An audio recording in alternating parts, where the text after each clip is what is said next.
예수께서 총독 앞에 섰음에 총독이 물어 이르되 네가 유대인의 왕이냐? 내 말이 옳도다. 대제사장들과 장로들에게 고발을 당하되 아무 대답도 아니하시는지라. 그들이 너를 쳐서 얼마나 많은 것으로 증언하는지 듣지 못하느냐? 하되 한마디도 대답하지 아니하시니 총독이 크게 놀라워하더라. 명절이 되면 총독이 무리의 청원대로 죄수 한 사람을 놓아주는 전례가 있더니 그때 바라바라 하는 유명한 죄수가 있는데 그들이 모였을 때 빌라도가 물어 이르되 너희는 내가 누구를 너희에게 놓아주기를 원하느냐? 바라바냐? 그리스도라 하는 예수냐?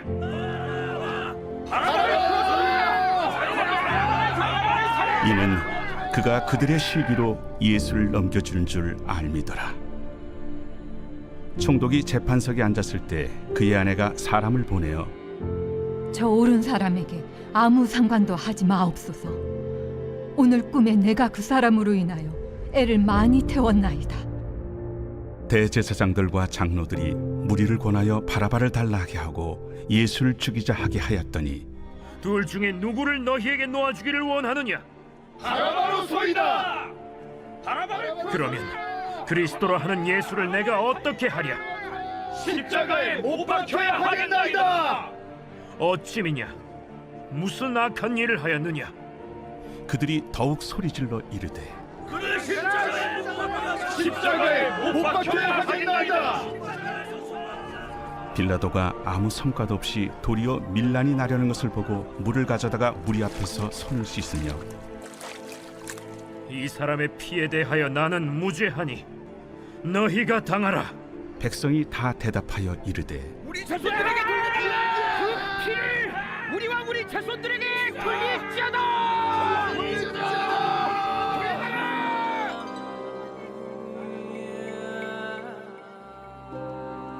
이에 바라바는 그들에게 놓아주고 예수는 채찍질하고 십자가에 못 박히게 넘겨주니라. 샬롬, 반갑습니다. 오늘은 세상은 악하다라는 제목으로 함께 하나님의 말씀 나누겠습니다. 유대인 지도자들은 예수님이 불경죄를 지었다고 죽이려고 했지만 유대인들에게는 사형권이 없었습니다. 사형권은 로마 총독이 쥐고 있었습니다. 유대인 지도자들은 예수님을 총독 앞에 데리고 가서 사형 선고를 내리도록 유도하였습니다. 그러나 빌라도가 보기에도 예수님은 밀란의 주동범으로 보이지는 않았습니다. 빌라도는 신문하는 과정 속에서 내가 왕이냐고 물었지만 그러나 예수님은 왕은 왕이지만 내가 생각하는 그런 왕은 아니다 라고 말씀하십니다.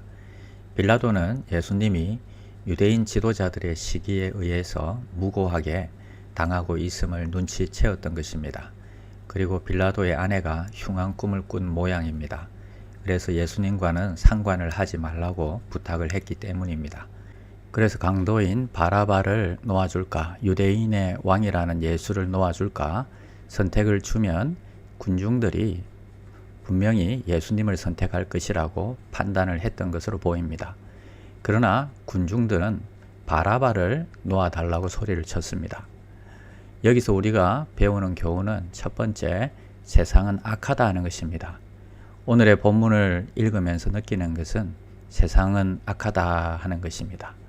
어떻게 해서든지 예수님을 죽여버리려는 유대인 지도자들과 무죄인 것을 알면서도 자신의 안전을 위해서 유죄 판결을 내리는 빌라도나 예수님이 무죄인 것을 짐작하고도 대신 강도인 바라바를 풀어달라고 외치는 군중들이나 다 악하다 하는 것입니다. 더욱 마음이 아픈 것은 이러한 일이 2000년 전에만 일어나고 있는 것이 아니라 지금 현재 우리 사회 안에서도 여전히 똑같이 일어나고 있다 하는 것입니다. 두 번째는 핍박을 각오해야 한다는 것입니다. 그러므로 주님의 백성들은 말씀대로 살려고 하면 핍박받을 것을 각오해야 합니다.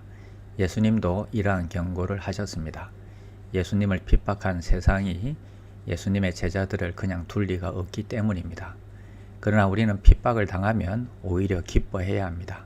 첫째는 천국에 상이 있기 때문이고 또 한 가지 이유는 이러한 핍박이 우리가 진정한 하나님의 백성이라는 것을 증명하기 때문입니다. 핍박은 영광이 됩니다. 하나님의 백성은 어두움과 역경 가운데에 더욱 빛나기 마련입니다. 반짝이는 다이아 반지는 까만 벨벳 위에 놓았을 때 더 찬란하게 빛나는 것처럼 역경 속에서 그리스도인의 영광은 더욱더 드러나게 되어 있는 것입니다. 그러므로 성도이기 때문에 이유 없는 고난을 받고 있는 사람들은 하나님의 영광을 드러낼 특권을 주신 하나님께 감사하고 역경을 이기시기를 바랍니다.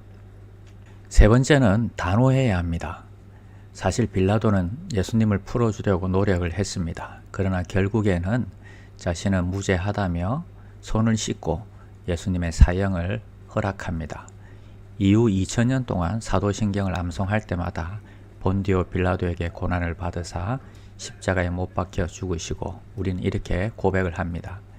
이런 모습을 보면 우리는 어떤 때에는 반드시 단호해야 합니다. 단호할 때는 단호하면 사실 신앙생활이 더 쉬워집니다. 한국에서는 술을 먹지 않으면 직장 생활도 사업도 할 수가 없다고 합니다.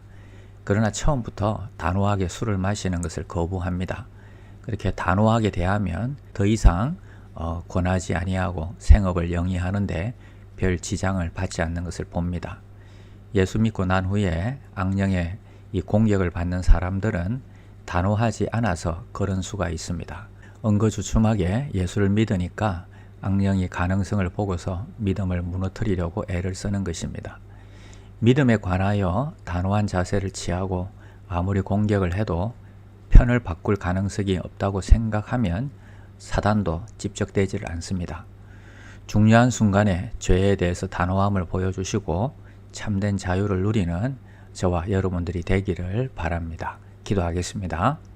악한 세상 가운데 반짝반짝 빛나는 믿음의 삶을 살기를 원합니다. 죄에 대해서 단호하게 하셔서 참된 자유를 누리며 승리하는 삶을 살게 하여 주시옵소서. 예수님의 이름으로 기도드립니다. 아멘. 1. 오심 기도. 하루 5번 마음을 다해 드리는 기도. 나는 죽었습니다. 제가 주인이 아니고 예수님이 저의 주인이십니다. 예수님은 십자가에서 죽으시고 부활하셨습니다. 부활하신 예수님을 가슴으로 만나서 따라가며 간증합니다. 사랑하는 가족과 함께 영광스러운 승리를 노래합니다.